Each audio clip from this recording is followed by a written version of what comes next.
졸꾸러기 여러분 안녕하십니까? 신박사TV의 신박사입니다. 여러분이 살면서 많은 사람들과 이제 관계를 맺고 살아가는데 그 과정에서 티격태격을 안 할 수가 없습니다. 안 싸울 수가 없어요. 일단 가까운 가족 뭐 사랑만 하기도 바쁘지 않습니까? 근데도 싸웁니다. 매일같이 싸웁니다.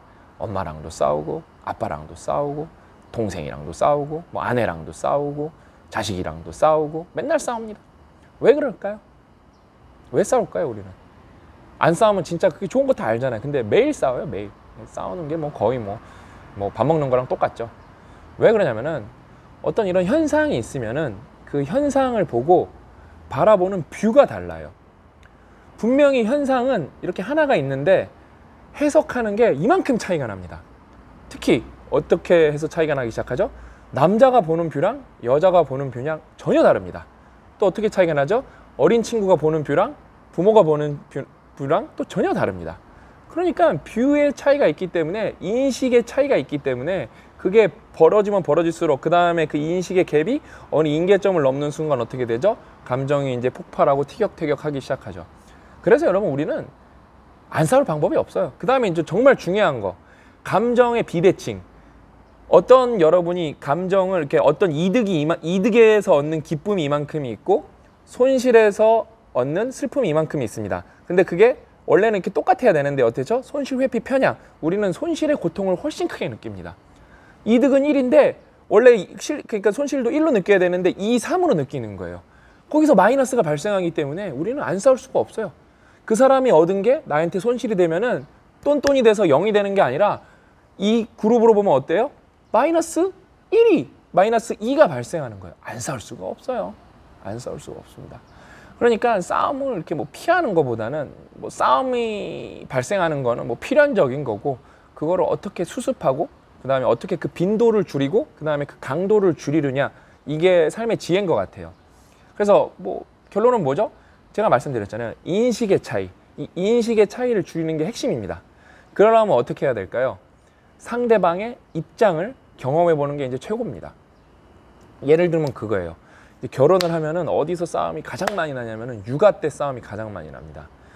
예, 육아 때 싸움이 가장 많이 나는 것 같아요. 뭐 제가 뭐 정답은 아니고 뭐 제 경우가 전부는 아니니까 뭐 딴 데는 뭐 다른 걸로 더 많이 싸울 수도 있겠죠. 근데 제가 이제 삼성을 다니면서 일반적인 뭐라 그럴까, 저희 와이프는 이제 아이를 낳으면서 전업주부, 원래는 이제 직장인이었지만 전업주부로 돌아섰고 그 다음에 프리랜서로 뭐 일을 하기는 하지만 그 다음에 그 아이가 꼬맹이 때는 이제 영유아 때는 완전 전업주부로 돌아섰고 그 다음에 이제 저는 삼성을 다녔었죠. 그러니까 저는 이제 풀타임으로 직장을 갖고 있었고 아내는 풀타임으로 아이를 돌봤는데 제 입장에서 뭐 이렇게 애돌 보는 게 뭐 그렇게 힘드냐 그렇게 생각도 했었는데 제가 삼성을 그만두면서 이제 재택근무를 하면서 아이를 돌봐보니까 제가 생각했던 것보다 한 5배, 10배 힘들더라고요, 진짜. 왜냐면 이게 감정 노동이고 얘가 나를 짜증나게 한다고 내가 얘 사표 쓰고 얘를 떠날 수도 있는 것도 아니고 근데 얘가 하루 종일 나를 찾아요. 우리를 찾아요, 진짜. 예? 그 다음에 얘한테 짜증을 낼 수도 없고 얘가 우리 말을 잘 알아듣지도 못하고 생각보다 엄청나게 큰 뭐라 그럴까 정신적 노동이더라고요. 그러면서 저랑 아내랑 인식의 차이를 좁힐 수가 있었죠. 근데 이제 채아가 많이 커서 옛날보다는 덜 힘들어요. 그래도 여전히 인식의 차이는 있습니다. 그러면서 또 와이프랑 티격태격을 하는데 어떻게 티격태격을 하냐, 저는 채아가 이런 방향으로 컸으면 좋겠는데 저희 와이프는 이런 방향으로 컸으면 좋겠는 거예요. 근데 그게 둘 다 나쁜 방향은 아니에요. 그냥 인식의 차이인 거예요. 서로의 태도의 차이고 서로의 가치관의 차이입니다. 그래서 그걸 이제 조금이라도 이제 좁히려고 이제 노력을 하고 있죠. 이렇게 똑같은, 이게 채아라는 이제 존재는 우리의 똑같은 자식이잖아요. 근데 똑같이 사랑을 하는데 사랑하는 방식이 다르고 이 아이에게서 느끼는 감정이 다르기 때문에 똑같이 사랑하고 같이 키우면서도 거기서도 여러분 뭐 의견 차이가 나고 싸움이 납니다. 우리는 계속 이런 식으로 싸우면서 살 수밖에 없습니다. 근데 제가 아까 말씀드렸죠. 그냥 저 사람은 왜 저렇게 생각할까? 그거를 그냥 생각만 하는 것보다 직접 경험해 보는 게 짱입니다. 예를 들면 또 그거예요. 저랑 아버지는 진짜 옛날에 시골 내려갈 때 저희 아버지는 극우, 저는 예를 들면 이제 극자까지는 아니고 이제 중도자 이 정도이기 때문에 반대 성향이 있는 사람이었죠. 막 아버지는 저한테, 제가 불리한 싸움이었던 게 뭐 아버지는 저한테 욕을 하면서 싸울 수 있지만 저는 아버지한테 욕을 하면서 싸울 수가 없기 때문에 상당히 불리한 상황이면서도 계속 싸웠어요. 근데 여전히 저는 이렇게 바꾸려는 거기 때문에, 세상을 바꾸고 싶은 사람이기 때문에 좌파적 성향인 거죠. 근데 저희 아버지는 세상이 유지됐으면 하는 방향이기 때문에 우파적 성향인 겁니다. 보수적인 관점이고 저는 좀 진보적인 관점이 있죠. 근데 입장차가 많이 좁혀진 게 뭐냐면은, 제가 기업을 운영을 하면서 아버지의 관점을 많이 이해하게 됐어요. 그래서 조금 덜 싸웁니다. 이제는 화합하는 부분도 있어요. 왜? 둘 다 기업을 운영을 하다 보니까 공감대가 많이 형성이 됐어요. 그렇게 해서 인식의 차이가, 갭이 줄어들면서 싸움이 많이 줄어들었습니다. 그래서 여러분은 결국에는 여러분 안 싸울 거, 제가 여러분들한테 맨날 조언해주고 좋은 얘기해주고 그러니까 저는 이렇게 뭔가 성인군자처럼 살 거, 그런 거 말도 없어요. 저는 그렇다 치고 고 작가님 얼마나 이렇게 뭔가 이렇게 사람이 좋아 보이고 이렇게 뭔가 품성도 좋고 실제로 그러거든요. 고 작가님, 형수님이랑 안 싸울까요? 싸웁니다. 고 작가님보다 더 이제 순둥이 같은 우리 웅이사, 며칠 전에도 아내랑 싸우고, 제가 너가 잘못한 거라고, 아내한테 가서 잘못했다 그러라고, 무조건 잘못했다 그러라고, 그래서 잘못했다 그러고 저한테 이제 연락 줍니다. 이제 저보고 형이라 그러니까, 형 제가 잘못했다 그러고 화해했습니다. 아, 우리 웅구 잘했다고. 다 싸웁니다, 여러분. 안 싸우는 사람을 제가 본 적이 없어요, 여러분. 그게 팩트입니다. 그러니까 이거를 싸운다는 것 자체로 스트레스 받을 필요는 없는 것 같아요. 다 싸워요, 다 싸워. 안 싸울 수가 없습니다.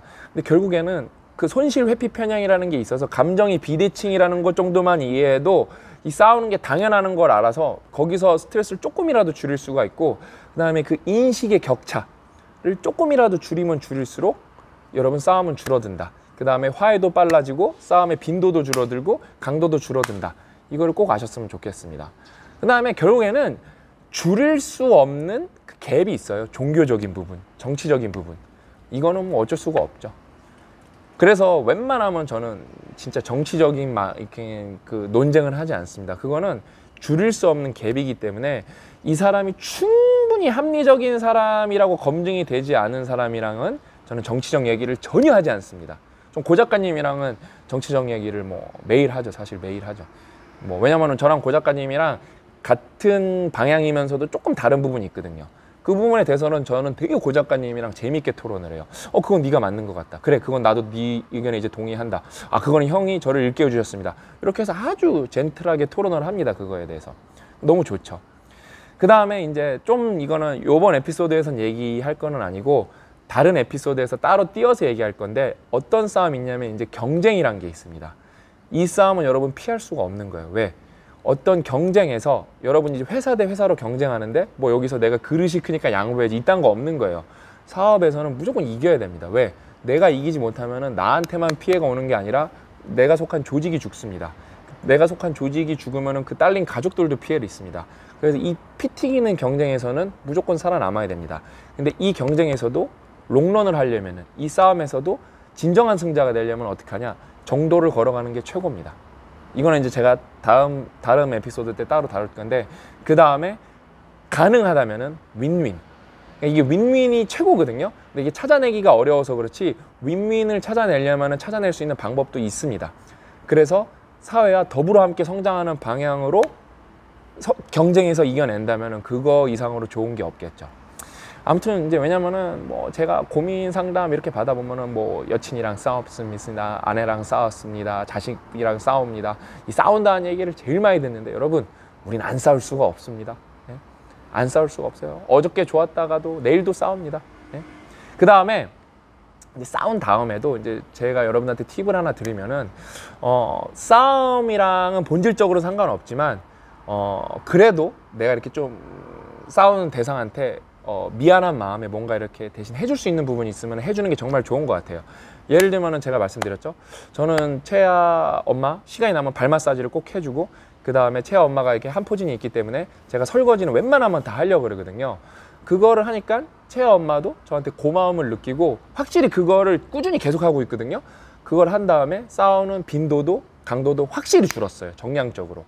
그러니까 이 싸움과 본질적인 부분은 아니어도 내가 이 사람을 더 사랑으로 미리 감싸고 아껴줄 수 있다면은, 그게 뭐라 그럴까, 싸움의 예방접종? 그러니까 싸움의 뭐라 그럴까, 세이프티넷? 싸움에 의해서 떨어져도 둘 다 죽지 않는 그런 구조? 사랑으로 서로를 감싸는 게 뭐랄까, 싸움을 피할 수는 없지만 싸움을 이렇게 보듬고 싸움을 이렇게 좀 동글동글하게 만들고 우리 삶을 조금이라도 더 행복하게 만드는 방향 아닌가 생각해 봅니다. 여러분도 그래도 싸움을 피할 수 없다는 걸 알고 스트레스 좀 덜 받으셨으면 좋겠고, 그 팩트를 아시고 그다음에 사랑으로 싸움을 감싸서 뭐랄까, 싸움으로 사랑의 세이프티넷, 싸움으로 이렇게 싸움 이렇게 좀 모난 걸 다듬어서 조금이라도 더 행복하셨으면 좋겠습니다. 저는 다음 시간에 더 알찬 내용으로 찾아뵙도록 하겠습니다. 여러분 싸우지 마세요. 그래도 안 싸울 수는 없지만 싸움 덜 하세요. 아셨죠? 또 만나요.